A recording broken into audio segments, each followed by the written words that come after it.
ang kung nakita niyo sa screen, mga kapatid, mga kaibigan.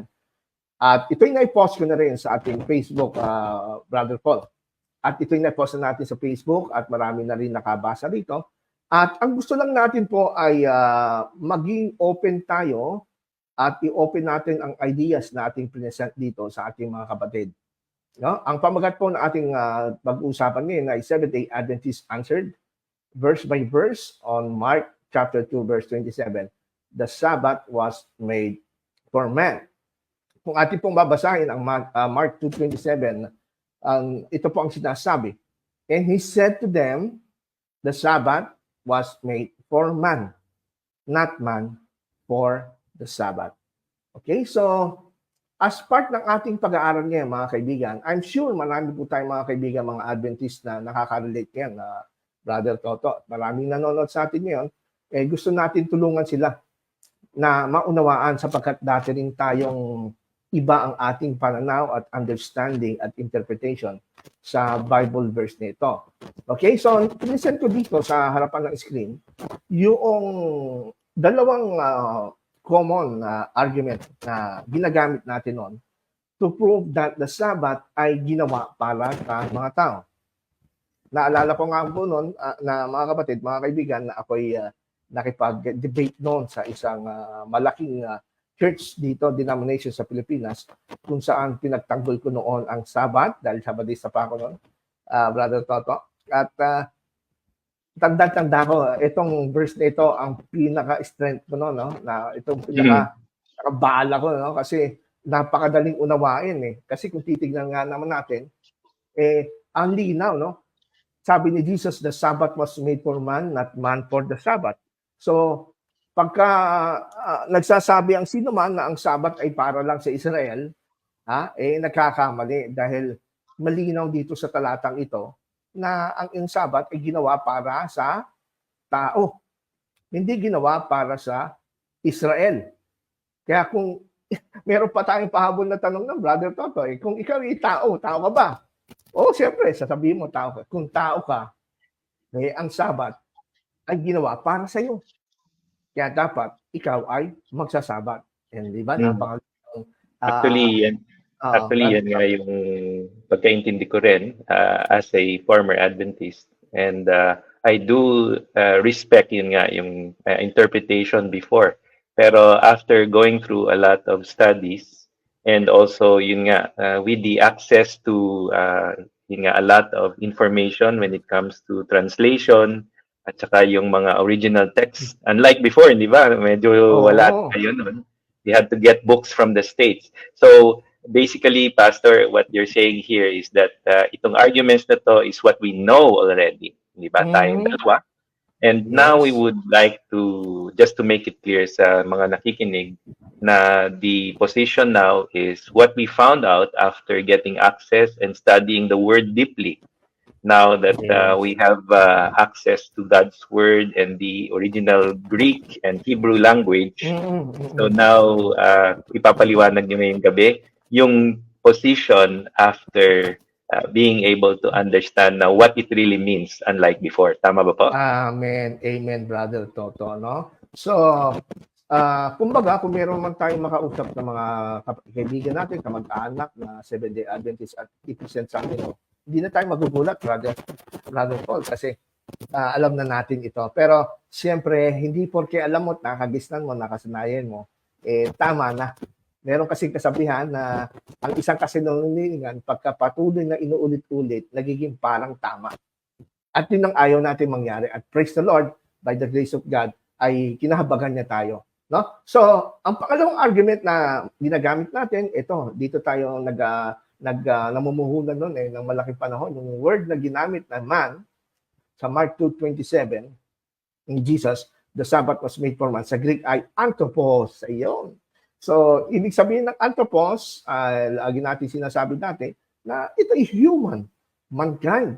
Kaya, ang Sabbath ay ginawa, hindi lang sa Israel, kundi sa buong sangkatauhan. Ayan. So, ako'y naniniwala na nakaka-relate sa atin dito ang ating mga kaibigan, pero hindi ko po gusto na siraan o kayo ay kutsain kundi gusto lang namin i-share sa inyo, Brother Paul, kung ano po ang nakita namin katotohanan dito. Alright? So siguro unahin natin itong portion na ito, yung sinasabi nila na ang binanggit niya ni Jesus the Sabbath was made for man, no? So dapat mag-observe kayo ng Sabbath. Well, unang-una, sinabi ko dyan sa article na ito, Brother Toto, na hindi sapat na dahilan na sabihin natin na dapat pala lahat ng tao ay nagsasabat din dahil nakalagay nga naman dyan, binigay sa tao. Kasi unang-una, binanggit ko nga dito sa article na ito, na hindi naman issue dyan ng discussion between Jesus and the Pharisees. Hindi naman tinatanong kasi dyan kung kanino ba binigay ang Sabat. Hindi ganyan Ang eksena, kung titignan natin, pag binasa po niyo mga kaibigan sa Mark chapter 2, verse 23, pababa, ay naglalakad si Jesus at yung kanyang mga alagad, no, yung mga apostles. At ito'y araw ng Sabat, no, so habang sila'y naglalakad, sila'y napadaan dun sa bukiran na may tanim ng mga trigo. At ang tendency, ginawa ng mga apostol at ng mga alagad ni Jesus, ay pumitas sila at tapos doon nga sa ulat ni Lucas, pinahid pa sa kanilang kamay, parang hinipan pa at tapos kinakain nila. Nung panahon na yun, at mga kaibigan, yung mga Pariseo, nagbabantay. Yan ang trabaho ng ilang mga Pariseo. Meron silang mga pulis na nagro-roaming, nagro-ronda pagka mga katanghalian, lalo na pag-araw ng Sabat, para bantayan yung mga lalabag sa Sabat. No? Yun yung trabaho nila. At it so happen na nasa lubong nila itong mga Pariseo. Kaya sabi ng mga Pariseo sa verse 24, sabi nga, uy, ano yung ginagawa ng mga alagad nyo? Bakit nilalabag nyo yung Sabat? Kayo ay kumikitin lang uhay. Bawal yan. Yan ang sabi ng mga Pariseo. Ngayon, si Jesus, imbis na kanyang sawatain yung kanyang mga alagad, alam niya, walang ginawang masama at hindi kasalanan ang ginawa nila. Kaya ang sinabi ni Jesus, yung ating text ngayon, Mark 2:27, wala, hindi sila nagkasala, kumbaga. Kumbaga, sabi ni Jesus, ang Sabat, ginawa para sa tao at hindi ang tao ay ginawa para sa Sabat. So, yung palang statement na yun, Brother Paul, ni Jesus, yung ating main text ngayong gabi, yun ang sagot niya kasi may tanong. Ang tanong ng mga Pariseo, bakit nyo ginagawa ito? Why do you pluck grains during the Sabbath? Kasi ang mga Pariseo noon, bilang strict followers of the law, kasi maraming sekta ng Jews noon ang Pariseo ang pinaka-stricto. Para sa kanila, wala naman actually sa sa Old Testament, sa Deuteronomy chapter 25, pwede ka naman kumitil ng uhay. Pero kung ito ay ordinary day, walang masama. Walang masama, pwede kang gumamit ng kari o pwede kang pick. Pero pag araw ng Sabat, bawal na yun. Bawal na. Kasi katumbas ayon sa interpretation ng mga Pariseo, ito'y katumbas na ng pag-harvest. Pag-harvest. Kaya bawal silang gawin yon. So, dahil doon, sabi ni Jesus, ang Sabat ginawa para sa tao. Hindi ang tao sa Sabat. Ibig kong sabihin, ang una natin sigurong punto na gustong sabihin sa ating mga kaibigang Adventist, madalas kasi, nung ako ay nandun pa, pagka pinag-uusapan ay pag nakakarinig ako ng mga pastor na nangangaral, ang Israel hindi ang Sabat hindi hindi para sa Kristiyano, para sa Israel lang yan.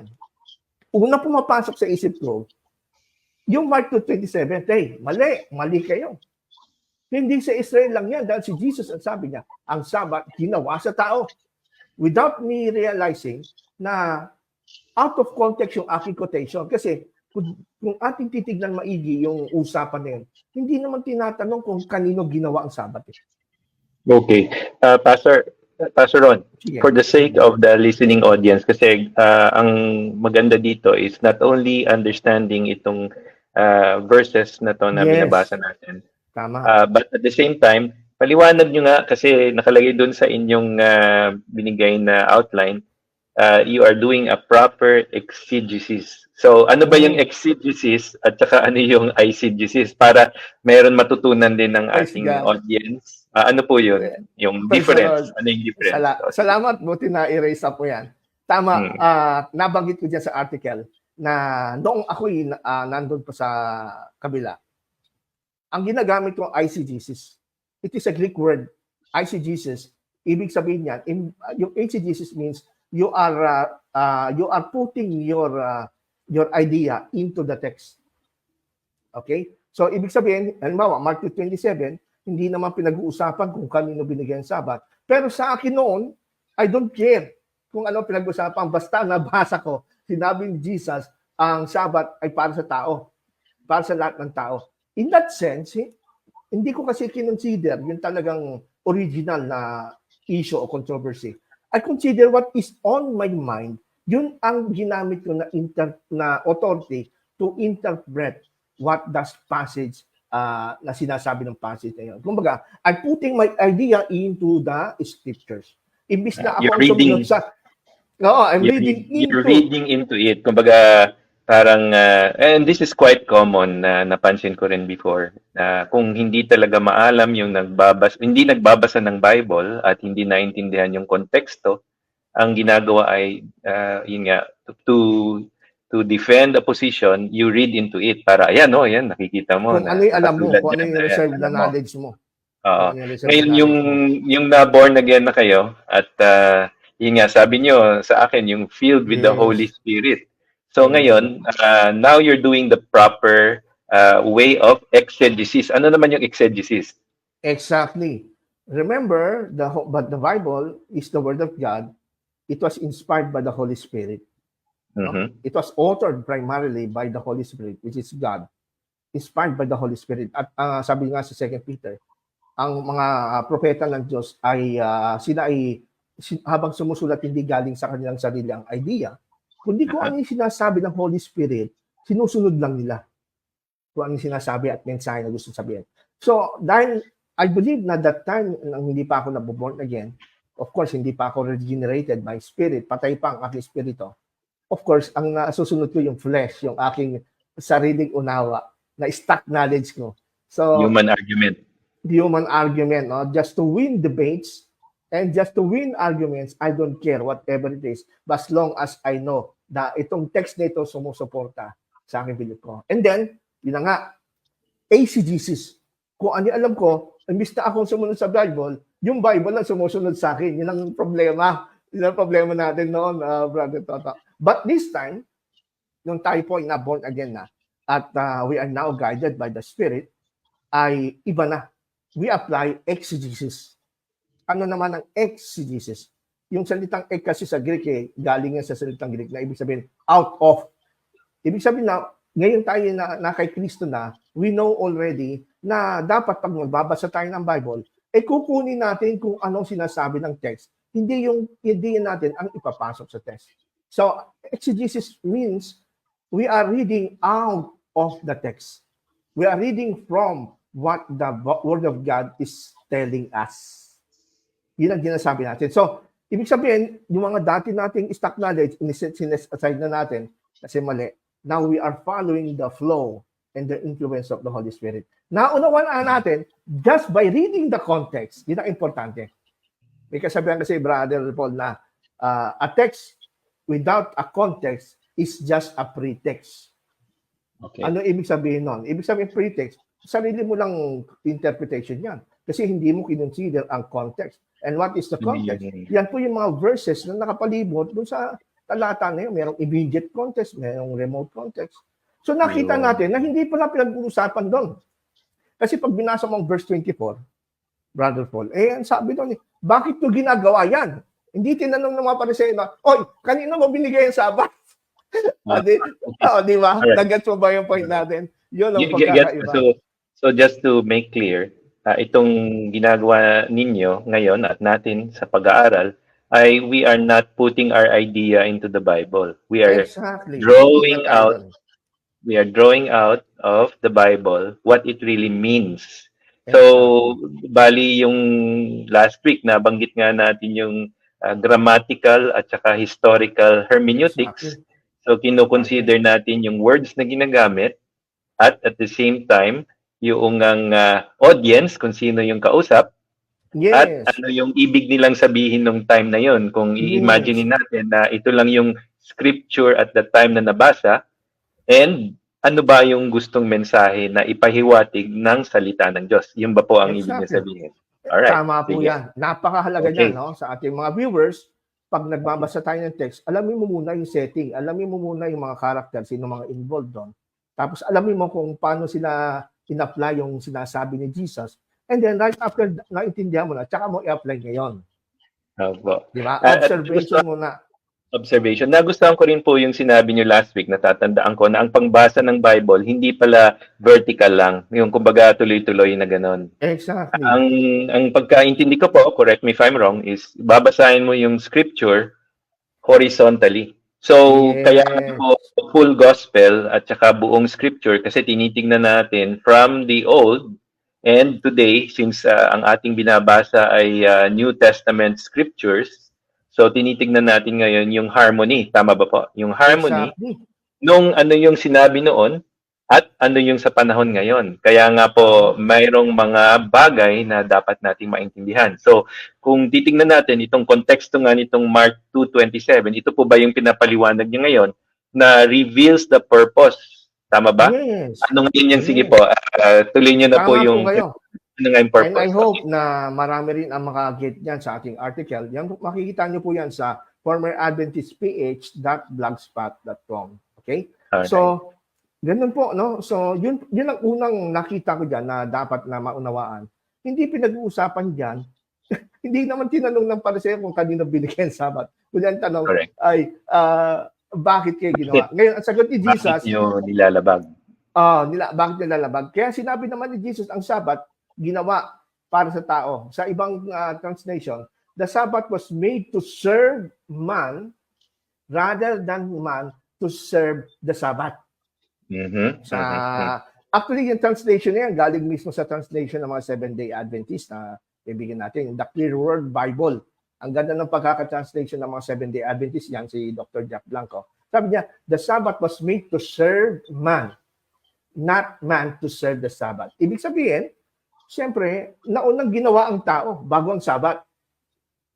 Kasi kung nauna ang Sabat ginawa, tsaka after that, ginawa ang tao, of course, ang tao magsiserve sa Sabat. Kasi nga, na came ahead. Diyan mo nga nakikita na nare-repeat yan yung paniwala natin noon, Brother Paul, na ang Sabat pala ay eternal. The Sabat was made for man. Paano gagawin kung sabi na natin na ang Sabat ay eternal? Paano nung wala pang tao? Tama nga naman. So, bali yung pagpapahinga, kung hindi naman, wala naman napapagod. Yes, exactly. Hindi ba yung ikapito? Sabi kasi sa kautusan, malinaw naman na you have to work for 6 days. Di ba? By law, sabi nga, 6 days you shall labor. And on the 7th day, magpapahinga ka. Yes. So, that's very specific according to the implementing rules of the law, di ba?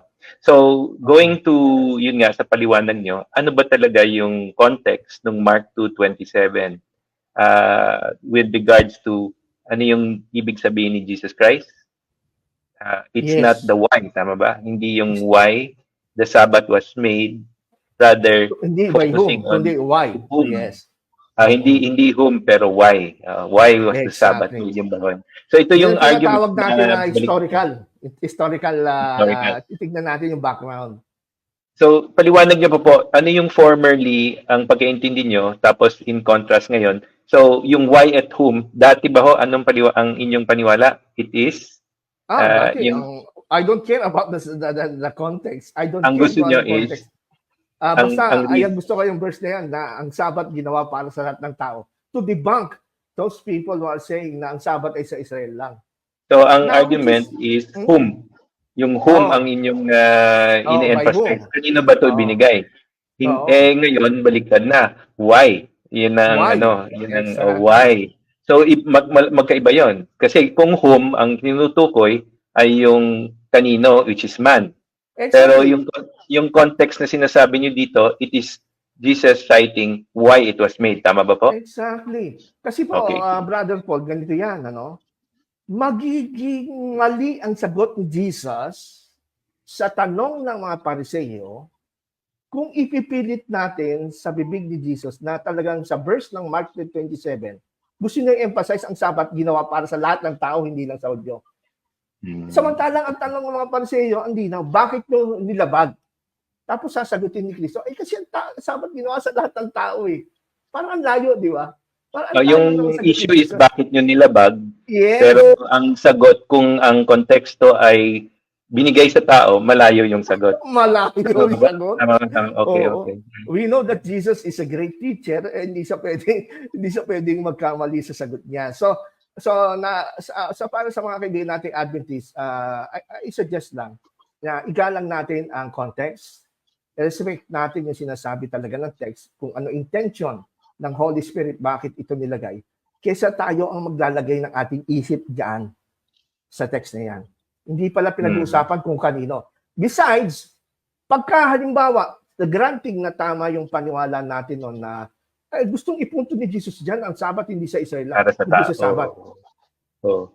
Actually, pag ganun ang idea, lalabanan at pagagalitan siya at kukontrahin lalo ng mga Pariseo.